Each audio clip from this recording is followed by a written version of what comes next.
സങ്കീർത്തനങ്ങൾ അദ്ധ്യായം 21. രാജാവിന് വിജയം നൽകിയതിന് കൃതജ്ഞത. കർത്താവേ, രാജാവ് അങ്ങയുടെ ശക്തിയിൽ സന്തോഷിക്കുന്നു. അങ്ങയുടെ സഹായത്തിൽ അവൻ എത്രയധികം ആഹ്ലാദിക്കുന്നു. അവൻ്റെ ഹൃദയാഭിലാഷം അങ്ങ് സാധിച്ചു കൊടുത്തു. അവൻ്റെ യാചന അങ്ങ് നിഷേധിച്ചില്ല. സമൃദ്ധമായ അനുഗ്രഹങ്ങളുമായി അവിടുന്ന് അവനെ സന്ദർശിച്ചു. അവൻ്റെ ശിരസിൽ തങ്കക്കിരീടം അണിയിച്ചു. അവൻ അങ്ങയോട് ജീവൻ യാചിച്ചു. അവിടുന്ന് അതു നൽകി. സുദീർഘവും അനന്തവുമായ നാളുകൾ തന്നെ. അങ്ങയുടെ സഹായത്താൽ അവൻ്റെ മഹത്വം വർദ്ധിച്ചു.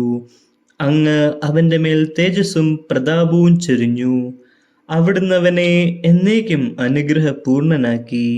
അങ്ങയുടെ സാന്നിധ്യത്തിൻ്റെ സന്തോഷം കൊണ്ട് അവനെ ആനന്ദിപ്പിച്ചു. രാജാവ് കർത്താവിൽ വിശ്വസിച്ച് ആശ്രയിക്കുന്നു. അത്യുന്നതന്റെ കാരുണ്യ നിമിത്തം അവൻ നിർഭയനായിരിക്കും.